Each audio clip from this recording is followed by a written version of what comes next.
Graça e paz, seja bem-vindo à nossa última lição da carta de Paulo aos Efésios. Na lição anterior, nós estudamos a prática do propósito de Deus na vida social.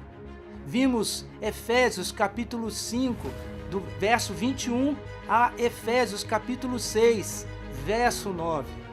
Naquela ocasião, estudamos sobre a sujeição nos relacionamentos. Aprendemos o princípio da sujeição. Falamos sobre a sujeição nos relacionamentos entre mulheres e maridos, entre filhos e pais, entre servos e senhores. Prosseguindo em nossa lição, estudaremos a prática do propósito de Deus pela igreja na luta espiritual. E agora veremos o capítulo 6, do verso 10 ao verso 20. E algumas questões são apresentadas nesta lição. Estamos em uma batalha? Quem é o inimigo? Como age o inimigo? Como podemos enfrentar o inimigo? Quais os recursos que temos para enfrentar o inimigo? O primeiro inimigo que Paulo nos apresentou em Efésios capítulo 2, verso 2 e 3, foi sobre as inclinações da carne. Segundo as inclinações da nossa carne, fazendo a vontade da carne e dos pensamentos, e éramos por natureza filhos da ira, como também os demais. A solução para vencermos as inclinações da carne, Paulo nos apresentou em Efésios capítulo 5, verso 18. E não vos embriagueis com vinho, no qual há dissolução, mas enchei-vos do Espírito. Em Gálatas capítulo 5, verso 16, Paulo diz: digo, porém, andai no Espírito, e jamais satisfareis a concupiscência da carne. O segundo inimigo que Paulo nos apresentou em Efésios capítulo 2, verso 2 e 3, foi o mundo, nos quais andastes outrora, segundo o curso deste mundo, segundo esta cosmovisão que controla este mundo. E a solução que Paulo nos apresentou foi no versículo 23 e 24 do capítulo 4. E vos renoveis no espírito do vosso entendimento, e vos revistais do novo homem, criado segundo Deus, em justiça e retidão, procedentes da verdade. É preciso um novo entendimento, uma nova cosmovisão e um novo comportamento guiado por esses novos valores. Nós identificamos duas naturezas que Paulo nos apresenta. A velha natureza com um velho comportamento e um novo entendimento, uma nova natureza e um novo comportamento. É importante compreendermos que Deus restringe o mal para refrear o pecado, suas manifestações e consequências. E para isso ele usa muitos mecanismos diferentes. Ele institui leis, ele estabelece autoridades, ele impõe limites de atuação. Ele nos permite atividades úteis, como a educação, o esporte, a cultura e tantas outras atividades úteis. Mas se o problema é espiritual, a solução precisa ser espiritual. Restringir o mal pode ser útil para tornar um homem civilizado, mas não transforma um homem natural, condenado e escravo do pecado, em um homem espiritual, livre e justificado. Portanto, a igreja deve conhecer bem o seu papel. Embora sejam importantes todas essas atividades, para restringir o mal, o foco e a missão da igreja deve ser em anunciar o Evangelho, pois é o único que pode transformar o homem natural em um homem espiritual. Em 1 Coríntios capítulo 2, verso 14 e 15, Paulo faz essa distinção dessas duas naturezas. Ora, o homem natural não aceita as coisas do Espírito de Deus, porque eles são loucura, e não pode entendê-las, porque elas se discernem espiritualmente. Porém, o homem espiritual julga todas as coisas, mas ele mesmo não é julgado por ninguém. Portanto, há uma clara distinção entre o homem natural e o homem espiritual. O homem natural enxerga a dimensão terrena, ele não enxerga a dimensão espiritual. O homem espiritual, ele é um cidadão desta terra, mas ele enxerga a dimensão espiritual. E diante desse contexto, é importante salientar que, em última análise, os problemas do mundo não são resultado de conflitos terrenos apenas, mas de conflitos espirituais, produzidos pelos poderes do inferno em luta contra o poder de Deus. 2 Coríntios capítulo 4, verso 18, Paulo diz: não atentando nós nas coisas que se veem, mas nas que não se veem, porque as que se veem são temporais e as que não se veem são eternas. Isto posto, podemos falar do terceiro inimigo que Paulo nos apresenta, o diabo e seus anjos.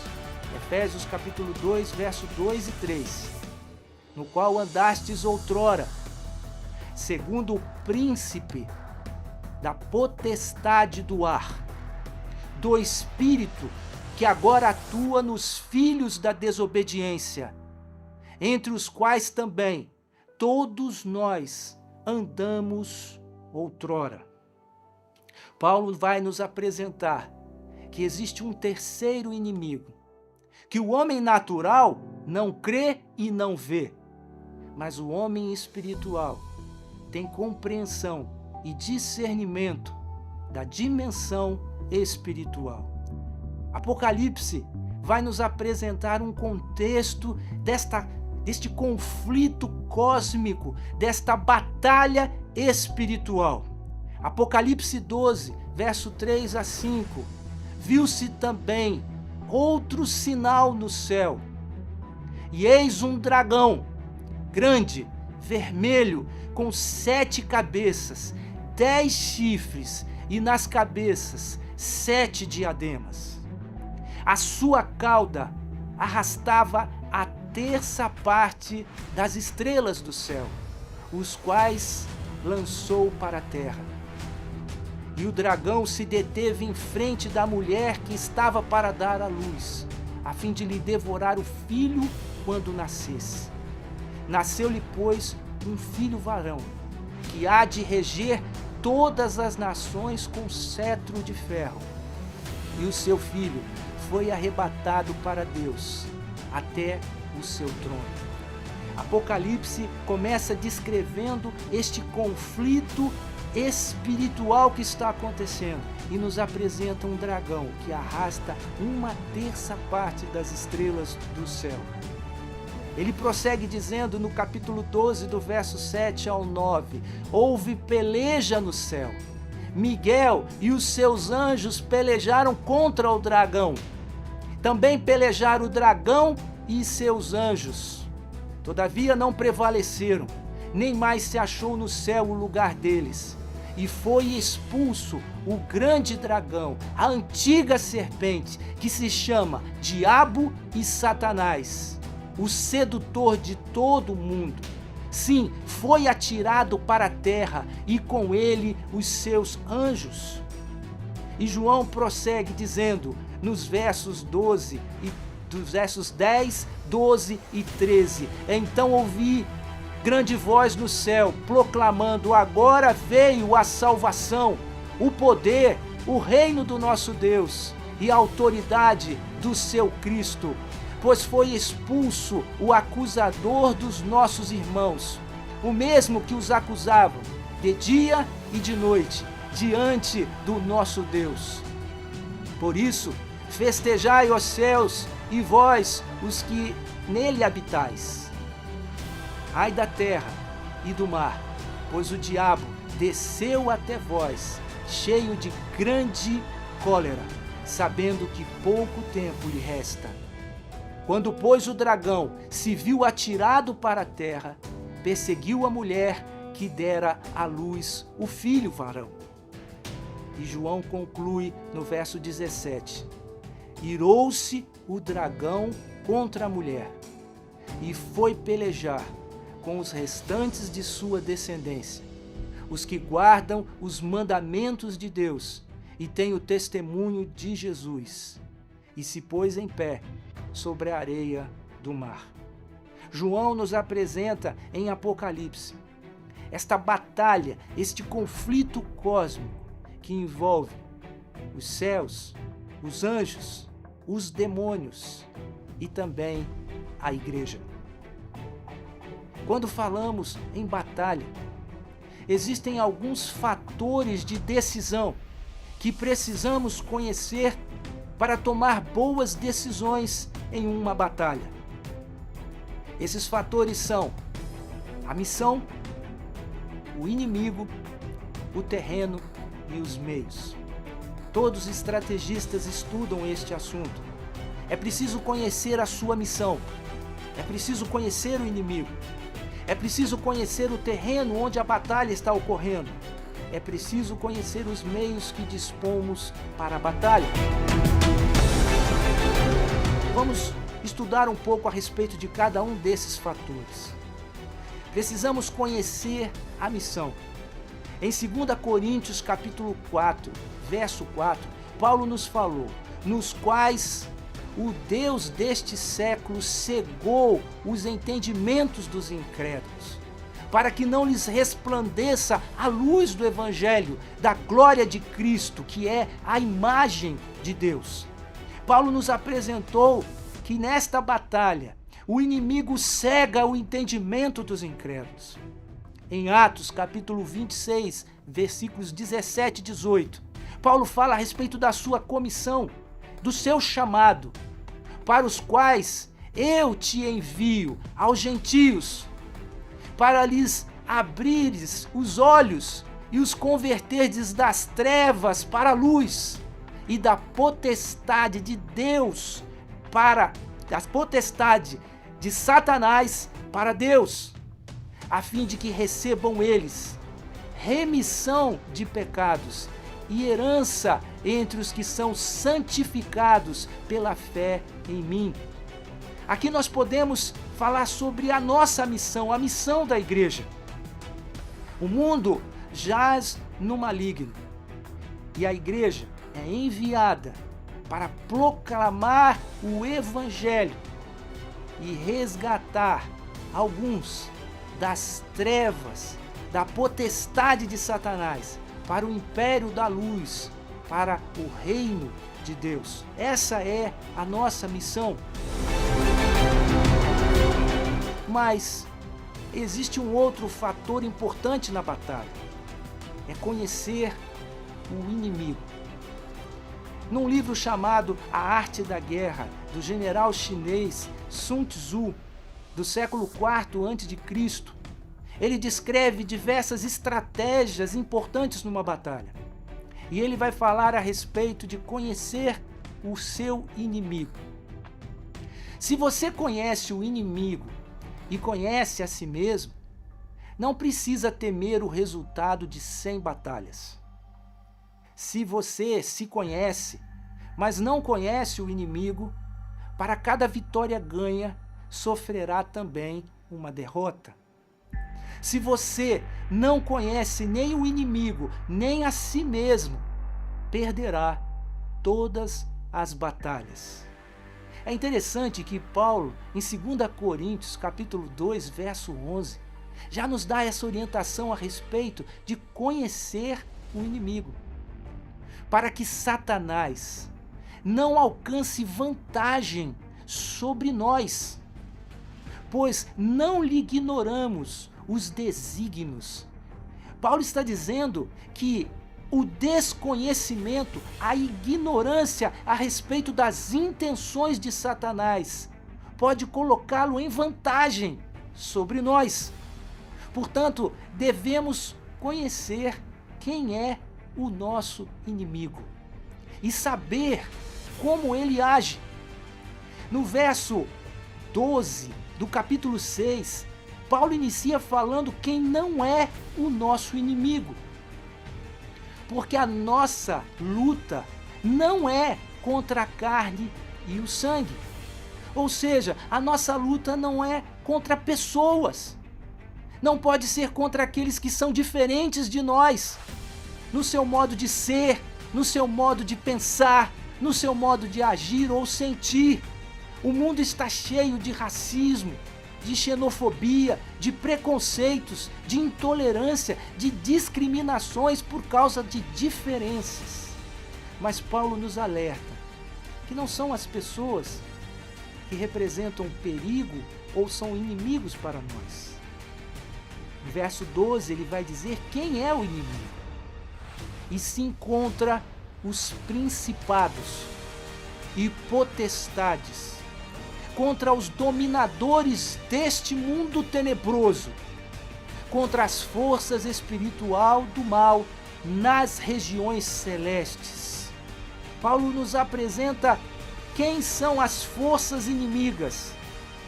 E este inimigo tem muitos nomes.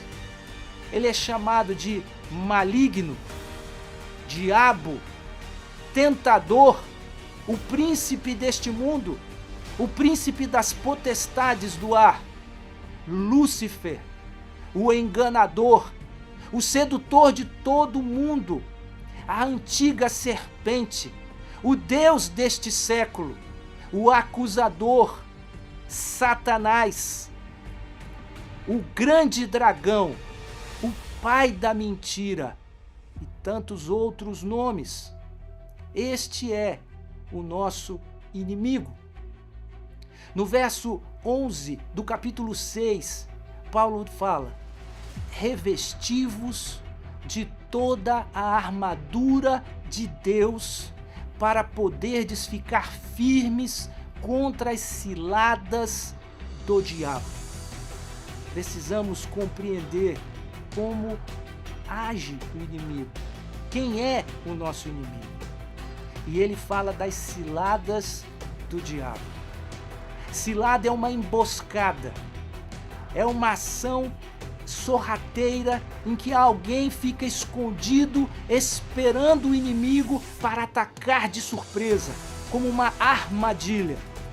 Portanto, quando ele diz que devemos ficar firmes contra as ciladas do diabo, podemos tirar daí que este inimigo, ele é astuto, ele arma ciladas.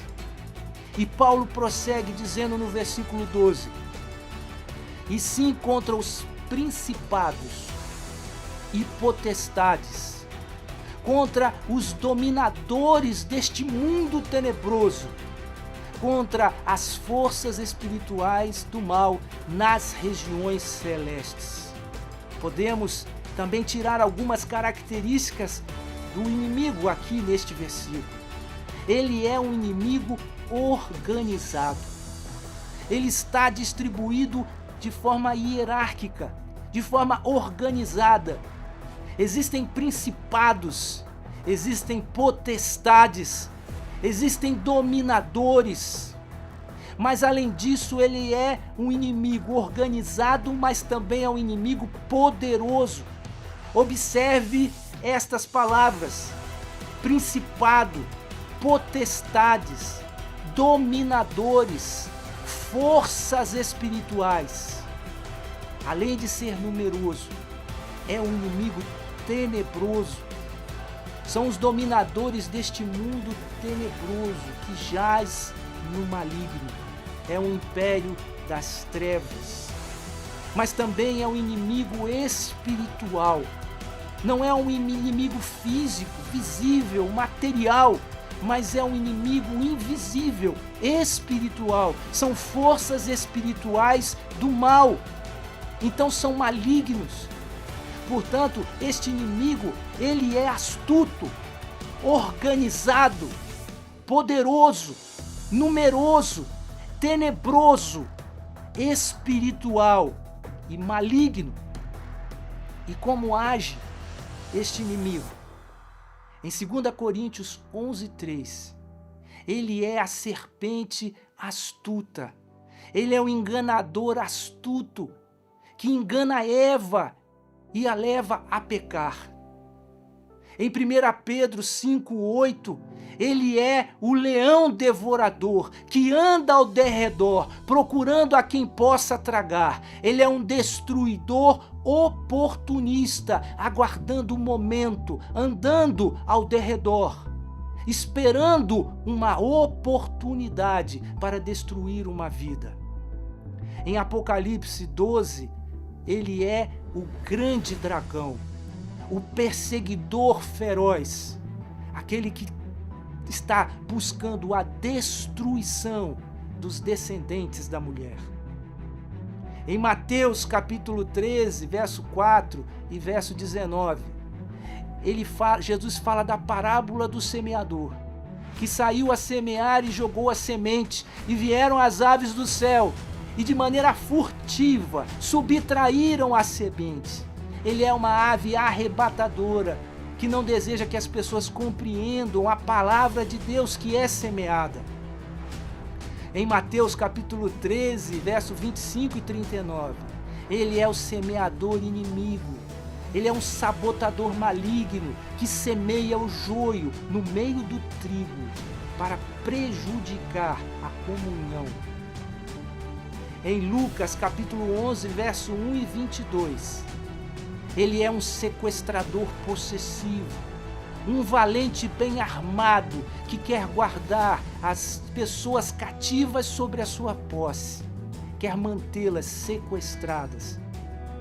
Em 2 Coríntios 11, verso 13 e 14, ele é o anjo de luz disfarçado, um falsificador dissimulado, capaz de se apresentar de maneira dissimulada como um anjo de luz.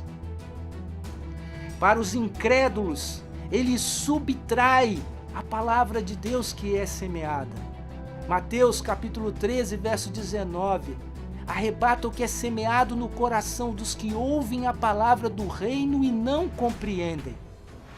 Em 2 Coríntios capítulo 4, verso 4, ele causa cegueira, cega o entendimento dos incrédulos. Em 2 Timóteo capítulo 2, versículos 25 e 26, ele prende com laços a vontade dos que resistem à verdade.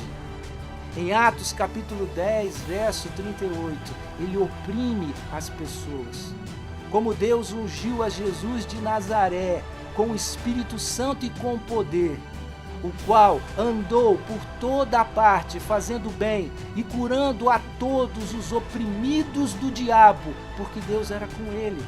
Ele oprime as pessoas.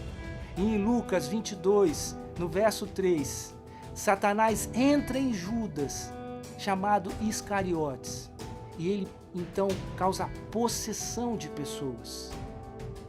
Para os crentes, ele é sugestivo. Em Mateus, no capítulo 16, verso 23, Jesus diz para Pedro, para Satanás, que estava sugerindo a Pedro: para trás de mim, Satanás, você é uma pedra de tropeço para mim, e não pensa nas coisas de Deus, mas nas coisas do homem. Satanás, ele tenta as pessoas. Em 1 Coríntios capítulo 7, nós vemos também como Satanás, ele tenta maridos e mulheres que se afastam para oração. E Paulo nos adverte a respeito da incontinência. ele também prova as pessoas. Em 1 aos Tessalonicenses, capítulo 3, verso 5, Paulo está preocupado, temendo que o tentador provasse aquelas pessoas da igreja. Em 1 Tessalonicenses 2,18, ele oferece oposição. Paulo diz que mais de uma vez ele tentou visitá-los, mas Satanás o impediu. Paulo também fala de tormento.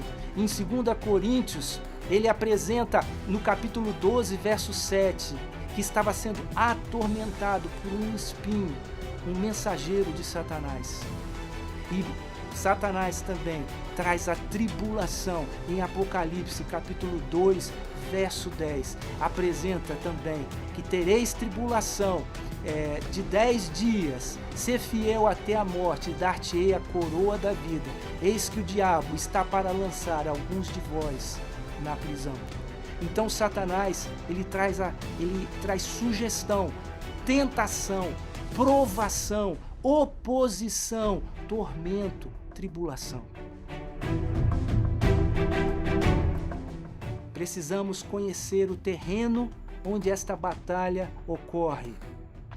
No verso 12 do capítulo 6, Paulo diz: e sim contra os principados e potestades, contra os dominadores deste mundo tenebroso, contra as forças espiritual do mal, nas regiões celestes. Então precisamos conhecer onde esta batalha está ocorrendo. E Paulo nos fala, nas regiões celestes. É interessante que o mundo natural conhece 2 céus. O primeiro céu é o nosso céu atmosférico, o céu terrestre entre a terra e as nuvens. O segundo céu é o espaço sideral, o firmamento, onde estão os astros, as estrelas. Para o homem natural são apenas esses 2 céus. Mas em 2 Coríntios, capítulo 12, do verso 2 ao 4, Paulo nos apresenta um terceiro céu. Conheço um homem em Cristo que há 14 anos foi arrebatado até o terceiro céu. Se no corpo ou fora do corpo, não sei. Deus o sabe. E sei que o tal homem, se no corpo ou fora do corpo, não sei, Deus o sabe, foi arrebatado ao paraíso e ouviu palavras inefáveis, as quais não é lícito ao homem referir. Paulo fala de um terceiro céu, a dimensão espiritual, a habitação de Deus, o paraíso. Disso foram testemunhas diversos profetas e apóstolos. Isaías também contemplou o céu, o trono de Deus. Daniel também teve visões do céu. Estevão viu o céu ser aberto e Jesus ao lado direito do Pai. Paulo fala dessa experiência de arrebatamento até o terceiro céu. E João, em Apocalipse, nos apresenta vários detalhes que ele viu também ao ser arrebatado ao céu. Há, portanto, uma dimensão espiritual, as regiões celestes. Em Efésios, Paulo vai falar a respeito dessas regiões celestes. Em Efésios, capítulo 1, verso 3, ele diz: bendito Deus e Pai de nosso Senhor Jesus Cristo, que nos tem abençoado com toda a sorte de bênção espiritual nas regiões celestiais em Cristo. Essas regiões celestes, essa região celeste é um lugar de onde procedem bênçãos de Deus, bênção espiritual. Em Efésios, capítulo 1, verso 20, ele diz: o qual exerceu ele em Cristo, ressuscitando-o dentre os mortos e fazendo-o assentar-se à sua direita nos lugares celestiais. Esta região é o lugar do trono de Deus e de Cristo. Em Efésios capítulo 2, versos 5 e 6, ele diz: e estando nós mortos em nossos delitos, nos deu vida juntamente com Cristo. Pela graça sois salvos, e juntamente com ele nos ressuscitou e nos fez assentar nos lugares celestiais em Cristo. Este é um lugar acessível ao crente, que enxerga a dimensão espiritual e que pode se dirigir com ousadia ao lugar do trono em suas orações, e que um dia, com um corpo incorruptível, também estará presente. E ainda, em Efésios capítulo 6, verso 12, porque a nossa luta não é contra o sangue e a carne, e sim contra os principados e potestades, contra os dominadores deste mundo tenebroso, contra as forças espirituais do mal nas regiões celestes. É um lugar também de batalha espiritual. Portanto, precisamos compreender o lugar onde esta batalha ocorre, porque ao fazer nossas orações a Deus, o inimigo não tem a intenção que busquemos estas orações e sejamos atendidos em nossas orações. Há uma batalha espiritual ocorrendo. Concluindo parcialmente essa lição, Paulo nos informou até aqui que existe uma batalha, uma luta espiritual que só pode ser discernida espiritualmente. Vimos ainda que existe uma missão, a missão que temos, que a igreja tem, de levar o evangelho a todas as pessoas.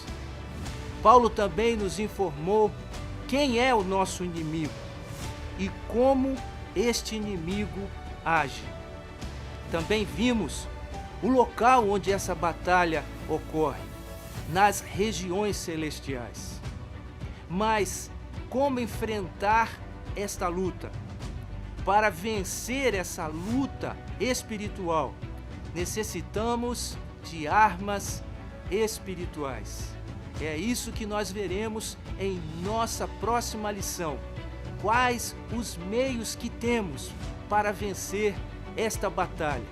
Eu aguardo você lá.